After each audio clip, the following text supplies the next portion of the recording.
Bonjour à tous, bienvenue ici en direct du parc de la ville de Clairoy pour une multitude d'activités aujourd'hui. Il y a énormément d'animations à Clairoy et d'ailleurs partout en France. On a les journées du patrimoine. Ici à Clairoy, on a une exposition de véhicules anciens. Mais ce matin, on avait également d'autres animations, notamment les vendanges qui se sont passées donc au niveau des vignes de Clairoy. Parce que oui, effectivement, ici à Clairoy, on fait du vin. On ira les découvrir tout à l'heure, mais en attendant, on va aller faire un petit tour quand même dans les voitures anciennes, notamment des passionnés. Viens avec moi Enzo et Julia qui sont à la technique avec moi aujourd'hui. On va partir à la découverte. Donc du coup d'une voiture qui me plaît beaucoup. Alors vous aurez compris qu'on ne va pas pouvoir vous faire un tour complet de la manifestation parce qu'il y a évidemment beaucoup trop de monde. Bonjour monsieur, je suis là. Alors bonjour, alors dites-moi un petit peu, présentez-moi votre voiture très rapidement puis après on ira faire un tour dedans quand même. Vous avez ici devant vous une Peugeot 302 de 1936. Il ne reste que quelques exemplaires en France. Cette voiture, je l'ai trouvée à l'état d'épave et j'ai mis 3 ans et demi pour la restaurer, soit environ plus de 2000 heures, 2200 heures de travail. Faut savoir que c'est un amour de la Peugeot et j'ai tout refait moi-même avec le concours de mon épouse. D'accord, Voilà. donc c'est une affaire familiale. C'est l'affaire familiale, voilà. En tout cas, elle est super belle. Alors, c'est quoi la couleur? Parce qu'on dirait un petit crème, mais il doit avoir un mot technique pour la couleur. Non, c'est une couleur qui a été faite au pistolet que j'ai choisi parce que je voulais cette couleur-là. Et quand on a panne toute la voiture, je me suis dit il faut faire ressortir tous les bossages comme ça, vous voyez, les mettre en valeur. Alors, tous les bossages, toutes les parties saillantes de la voiture, comme ici, les ouïes de capot, la calandre, la galerie et un peu l'arrière. Oui, parce qu'il y a même les petites valises là, des années 40, c'est ça à peu près? Ça, il y a une valise elle est de 1936, dont mon père prenait le train avec pour aller quand il était militaire. Et les deux autres sont de 1940, 1945. Bah oui. Voilà. On va aller voir un petit peu devant parce qu'elle a quand même viens avec moi Enzo, venez avec moi Julia, parce qu'on est en direct, monsieur, sur les réseaux sociaux. Regardez comment cette voiture est superbe. On voit qu'il y a les phares à l'intérieur de l'espace radiateur, c'est ça? Oui. Alors, on appelait ça le fuseau Sochaux. D'accord. C'est Peugeot qui avait inventé ça pour concurrencer la Citroën Traction en 1936. Ils voulaient, Peugeot, faire une voiture qui soit à peu près à la même hauteur que la Traction. Alors, on aperçoit aussi les vitres un peu décalées de chaque côté, comme un peu un pare-brise d'avion. Et Oui, c'est vrai. Peugeot avait copié ça sur les États-Unis. D'accord. On peut voir le moteur? On peut l'ouvrir? Moi, j'adore voir ça. Je ne sais pas si Enzo et Julia, vous êtes très moteur. C'est les deux techniciens qui sont derrière moi. Mais alors moi, regardez. Mais c'est un petit moteur en fait. Oui. C'est un moteur de 10 chevaux que j'ai refait entièrement également, puisqu'il était complètement bloqué. Parce qu'il faut savoir que cette voiture-là, quand je l'ai achetée, elle était dans une remise au fond d'une cour et elle est restée 33 ans dans cette remise. Ah oui, donc il y a C'est eu du vous, boulot, dire dans l'état qu'elle pouvait être. Alors les pneus étaient elle était enterrée dans la terre, les pneus étaient pourris, et puis il manquait un tas il manquait les phares, il manquait tous les accessoires manquaient parce que les gosses jouaient dedans et puis tous les souris et les rats avaient fait leur nid à l'intérieur. Et vous roulez avec au quotidien ou c'est juste pour la démonstration? Je peux rouler au quotidien si je veux, mais moi je prends ça comme une voiture de prestige et je roule quand il y a des manifestations qui s'offrent comme aujourd'hui. Bien sûr. Alors après avoir vu le moteur, moi il y a une chose que je rêve, c'est monter dans la voiture. Donc vous allez me permettre, elle est fermée, alors on va l'ouvrir, on regarde un petit peu ce moteur en attendant, il y a même le ventilateur juste devant, c'est extraordinaire, le moteur est absolument nickel, vous allez pouvoir le voir, et tout a été refait main, donc comme nous a dit le monsieur, puis là on va s'installer. Alors c'est presque plus, je me permets, c'est presque quand même plus confortable, je dirais, que les voitures d'aujourd'hui, parce que on a l'impression d'être sur une banquette. C'est ultra confortable. Écoutez, quand on se permet de refaire un véhicule entièrement à neuf, la sellerie fait partie aussi de la restauration.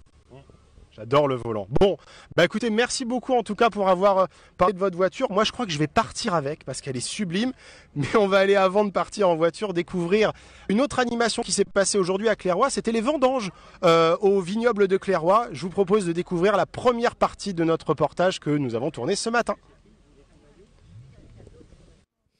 Alors on se retrouve ici au vignoble de Clairoy pour voir un petit peu l'événement de l'année, c'est les vendanges et je suis justement avec Patrick qui va nous en parler un petit peu. Comment ça va? Très bien, merci. Alors ça se passe comment ce matin? Parce que là il y a du monde sur les vendanges, c'est une bonne récolte? Alors déjà on va parler du monde, je trouve qu'il y a exceptionnellement beaucoup de monde, sachant qu'il y a plein d'événements sur Clairoy et alentours en cette journée du 18 septembre, dont les journées du patrimoine.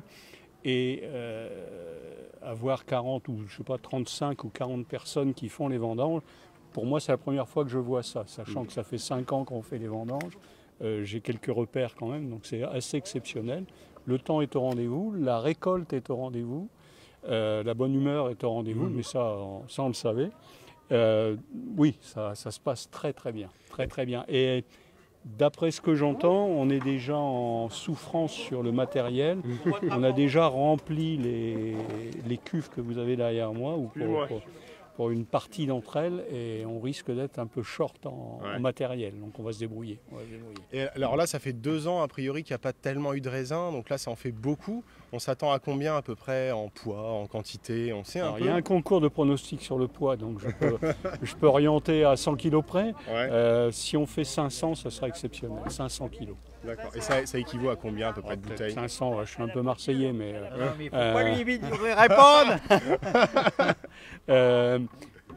Ça fait combien de bouteilles? Ça fait, on fait chaque année 500 litres à peu près, 500 bouteilles, pas 500 litres, 500 bouteilles. Et là, je pense qu'on en aura, si on fait 500 ou 400, peu importe, je pense qu'on tournera autour de 350 bouteilles. Et alors là, c'est quoi la prochaine étape? Alors, on a vu qu'ils égrenaient, donc ils ont enlevé le rein malade, ils l'amenaient ici dans ces grosses boîtes en plastique, et après, c'est quoi la suite? Alors, direction le chai avec toutes les personnes qui sont présentes. On va presser le raisin. Avant ça, on va les grapper, c'est-à-dire qu'on va enlever toute la partie grappe avec un matériel spécialement conçu pour ça. On va garder les meilleurs raisins qu'on va presser avec notre nouvelle presse hydraulique, acquise il y a 1 an, qui devrait nous permettre de gagner environ 20% de jus en plus. Voilà. Après, on repose tout ça dans des cuves spécialement conçues, 300 litres les cuves, et nos opérationnels rajoutent les produits qui vont bien pour faire macérer, etc. On surveille tous les jours et la température du vin, et la température et la macération, et la densité, très important la densité. Et il arrive un moment où la densité ne bouge plus à 990, 995, et là on sait qu'on peut passer au stade suivant. Ok, on reviendra tout à l'heure, donc aux alentours de midi, pour voir un peu. Bah oui, on se retrouve au chai. On se retrouve ensemble tout à l'heure au chai pour voir la deuxième étape. À tout à l'heure. Voilà, donc de retour, et excusez-nous, on est vraiment en régie extrêmement low cost. Donc on va pas rester longtemps en direct avec vous parce qu'on est vraiment en low cost. Donc vous voyez ces voitures ici, on a même, regardez, à l'intérieur, c'est très beau, c'est tout en bois, c'est superbe. Voilà. On est vraiment en équipe restreinte aujourd'hui, donc on fait un live minimum. Et je vous avais dit que tout à l'heure, on était parti à la découverte du vignoble de Clairoy, une association qui a fait ses vendanges ce matin. Tout à l'heure, il y a quelques instants, vous avez vu l'étape de on cueille, on nettoie et on met dans des grosses boîtes. Et bien là, on va découvrir l'étape suivante, c'est-à-dire comment le raisin est traité. Et je vous assure qu'on n'est pas parti dans le Bordelais ou en Bourgogne pour voir cette étape, c'est bien ici à Clairoy. Regardez. Eh bien, comme promis, on se retrouve ici au chai, au vignoble de Clairoy, pour voir la deuxième étape. Après avoir cueilli le raisin et l'avoir un petit peu égrené, regardez ce qui se passe. On pèse absolument toutes les caisses et tout le raisin qui a été ramassé, pour voir quelle vigne a été la plus riche, entre guillemets. Donc on va aller voir Dominique. Viens avec moi. On va aller voir Dominique et on va lui demander un peu quelles sont les prochaines étapes, comment ça se passe. Dominique, comment ça se passe là? Alors après avoir cueilli là-haut, maintenant qu'est-ce qu'on fait? Voilà, on va peser toutes les caisses. Donc comme il y a un concours, vous avez bien compris, c'est celui qui s'est approché le plus près du concours, du poids exact qui gagnera on ne sait pas quoi, mais sûrement un superbe lot. Après on va prendre des raisins et on va les mettre dans la machine qui s'appelle une égreneuse. Et on va égrener le raisin, c'est-à-dire qu'il va sortir les grappes et les grains vont partir d'un côté, les grappes de l'autre. Et ça, c'est ça la nouvelle machine électrique que vous avez achetée l'année dernière? Alors, non, la machine électrique, c'est un pressoir hydroélectrique. Donc ça, c'est le gros pressoir rouge qui se trouve de l'autre côté. Et ça, on le mettra en place. Quand on aura fini d'égrapper, on mettra le raisin dans le pressoir. Et là, on pressera le raisin. Donc on va récolter le jus qu'on mettra ensuite en fermentation dans les cuves.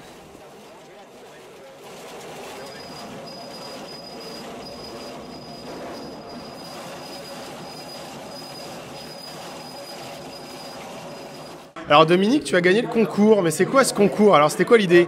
Alors tous les ans, on fait un concours après la vendange, on fait un concours de celui qui arrive à trouver le poids de tous les raisins récoltés. Donc cette année, vous avez devant vous la grande gagnante. Bon, il s'impose. À passer sur les réseaux sociaux. Voilà. Et donc je ne me sais même plus combien, je crois que c'était 458 kilos, je crois. Ouais. Donc c'est vraiment un coup de bol, mais c'est moi la gagnante. Et donc le poids réel, c'était? C'était 460, quelque chose comme ça. On s'est approché, elle n'est pas là. Donc on est à 2 kilos. Ouais, voilà, on n'est pas à grand chose. Et c'est vraiment un 450, c'est un gros coup de bol ou tu t'y connais quand même? C'est un gros coup de bol.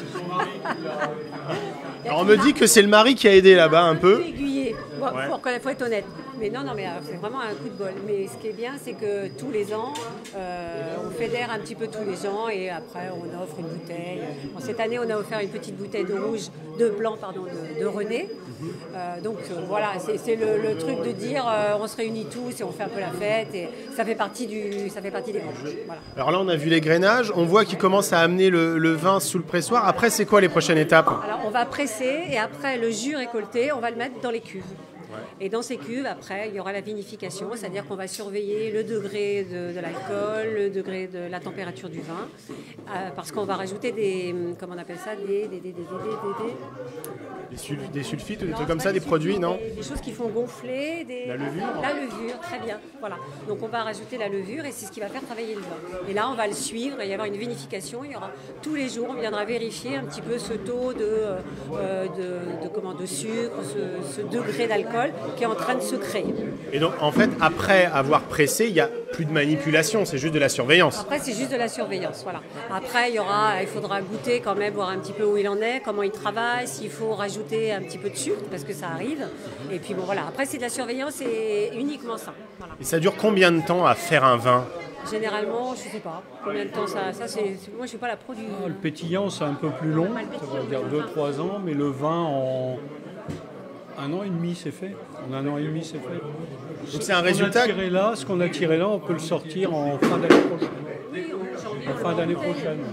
Ouais, il faut être patient quand même, parce que du coup, tous les efforts d'aujourd'hui n'auront leurs fruits que dans plus d'1 an, quoi. Alors surtout pour le pétillant. Tout ce qui est pétillant, c'est long. Généralement, ça met 1 an et demi vraiment à devenir un pétillant. Par contre, le vin, normalement, si tout va bien, si tout se passe bien pour le blanc, là, pour le chardonnay, on devrait le mettre en bouteille. Généralement, en janvier, février, on le met déjà en bouteille. Donc voilà, c'est beaucoup moins long. On va dire 1 an pour le blanc, c'est beaucoup moins long. Alors tout à l'heure, ce matin, on est allé aux vignes principales, donc au niveau de l'église. Mais vous m'avez parlé d'un autre endroit où il y a des vignes aussi à Clairoy. C'est un endroit secret. Non, ça c'est le rond-point, on parle du rond-point. Le rond-point, c'est le rond-point, mais à côté du McDo. Mais on a découvert de la vieille vigne dans le Mont-Ganelon, qui est dans un endroit clos auquel on peut accéder qu'avec un jeu de clés, etc. Et là, on a découvert un truc extraordinaire. C'est du cépage Baco. C'est un très vieux cépage, pas du tout traité, donc 3000 fois % naturel, hein, c'est du vrai bio, et jamais traité, jamais taillé, et on a récolté près de 150 kilos cette année. Mais en rouge, donc c'est un raisin rouge. Et donc il va y avoir du vin rouge de Clairoy. On va essayer le vin rouge à Clairoy, absolument. Et le pire, Jean-Marc et René. D'accord. L'anecdote la plus croustillante, c'est que ce vin existe depuis des années. Certains l'ont vu en passant juste à côté, mais ne se sont jamais arrêtés. Et nous, on s'est arrêtés et on n'est pas sûr, c'est ça l'anecdote, on n'est pas sûr du nombre de pieds. Il y a peut-être un pied qui a fait des, comment ça s'appelle, Ramification. des ramifications. Ça a un nom, bon, peu importe. Il y en a peut-être plusieurs, mais on ne l'a pas trouvé, tellement c'est touffu. D'accord. C'est extraordinaire. Donc au final, à Clairon, on va avoir du pétillant, du blanc et du rouge. C'est bien quand même, trois saveurs comme Il nous ça. reste le rosé, puis on aura fait... Et le rosé, c'est un mélange ou c'est un raisin particulier? Alors le rosé, c'est un mélange de rouge et de blanc. Donc c'est faisable. C'est pas que ça, mais c'est principalement ça. Voilà. Bien sûr que c'est Pas faisable. faire pour faire, hein. Je crois, le problème il est là, c'est que là ça vaut le coup d'essayer le rouge parce que bon, depuis le temps qu'ils en parlent, voilà, c'était tentant, voilà, on nous a offert la possibilité de le faire. Enfin, mais après que faire des bouteilles, on ne peut pas les vendre, enfin c'est un petit peu compliqué. Hein. Et de retour, toujours ici en direct sur le parc de la commune de Clairoy pour cette exposition de véhicules anciens. Et pour la deuxième fois, on va découvrir un autre véhicule, une voiture qui est complètement différente de celle qu'on a vue tout à l'heure, qui était très claire. Là, elle est sombre, bleue et elle est noire. Parlez-nous-en un petit peu. C'est quoi cette voiture? Alors ce modèle, c'est une Citroën Rosalie, c'est une 7U de 1936. La particularité, c'est que c'est une des dernières Rosalie, calandre incliné, moteur de traction. Alors moteur qu'on appelle MI, parce que par rapport à la traction, il a été monté à l'envers. Donc les roues se font sur les roues arrière, pas sur les roues avant comme sur une traction. D'accord, donc c'est une propulsion au final. C'est une propulsion en fait. D'accord, Voilà. ok. Ouais, c'est curieux quand même, c'est original. Et alors, parlez-nous un peu de son histoire à cette voiture. Alors son histoire, elle a tourné dans le film Papy fait de la résistance en 1983. À cette époque, elle ne m'appartenait pas, elle était de couleur noire. Donc celle-ci, pas le modèle, Celle-ci, cette voiture-là, okay. a tourné dans Papy fait de la résistance. Par contre, elle était noire. Et après, elle a été restaurée en couleur de thon. D'accord. Et c'est vous qui l'avez restaurée? C'est pas moi qui l'ai restaurée, je l'ai acheté il y a 3 ans dans cet état. D'accord. Et alors ça vous vient de où cette passion? Parce que pour acheter un véhicule ancien comme ça, il faut quand même être un minimum passionné. Ça vous vient de où? Ça vient depuis que je suis tout petit. Ouais. Mon père était garagiste, j'ai déjà récupéré sa Peugeot 404 dans les années 80. Après, on a investi dans une traction, on a investi dans la Rosalie. On vient de s'acheter une Citroën Trèfle, une HP, une 5 HP de chez Citroën. Et puis voilà, la passion de la voiture est là. En tout cas, c'est un très très beau modèle. Vous roulez avec au quotidien ou c'est vraiment que de la collection? C'est pour les balades du dimanche, du samedi, du dimanche ou le soir. Ou quand il fait beau, une petite balade. Voilà. Ça doit être niveau carburant, ça doit y aller. Ça va. On peut voir le moteur un petit peu. Moi, je suis un grand passionné de moteur, alors j'aime bien voir la tronche du moteur. Viens voir, c'est Julia qui est à la caméra maintenant, Enzo qui est en assistant. Et regardez un peu. Là, on est sur un moteur un peu différent, mais ça reste quand même des petits moteurs au final. Hein. Parlez-nous-en un peu. C'est un litre 7 quand même, de cylindrée. Hein. Donc une petite action qui a été faite, on a rajouté un filtre. Les pas de filtre, donc D'accord, ok. Et au niveau puissance, combien? Je ne sais pas. Je peux pas. Ok. Par contre, si c'est une voiture, on peut se balader à 80-90 km/h sans problème. Ou c'est des petits moteurs, quoi. Et alors, montrez-moi un peu l'intérieur, parce que les anciennes voitures sont réputées pour être confortables, mais est-ce que ici, ça l'est aussi? Ça l'est aussi, va monter. Alors, attendez, je vais monter. Julia, tu peux pas monter avec moi. Tu vas devoir attendre. Oh là là, nom de Dieu. Oh, on est vachement haut, j'ai l'impression d'être dans un petit 4x4.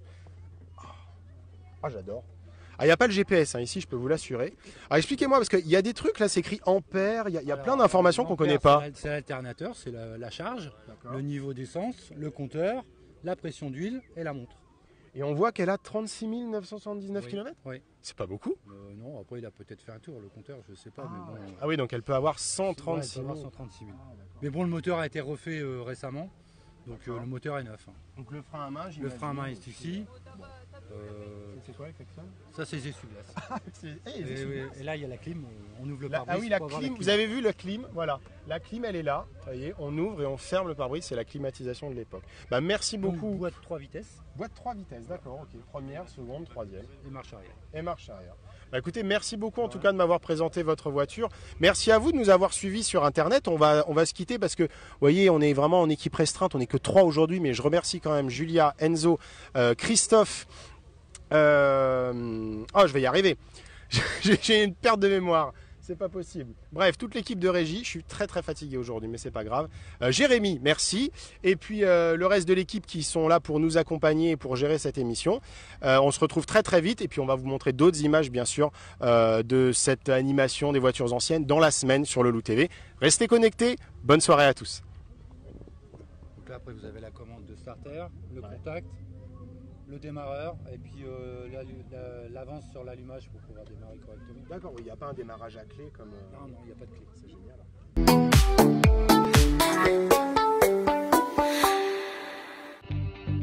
Retrouvez tous vos programmes en replay sur www.leloup-prod.com.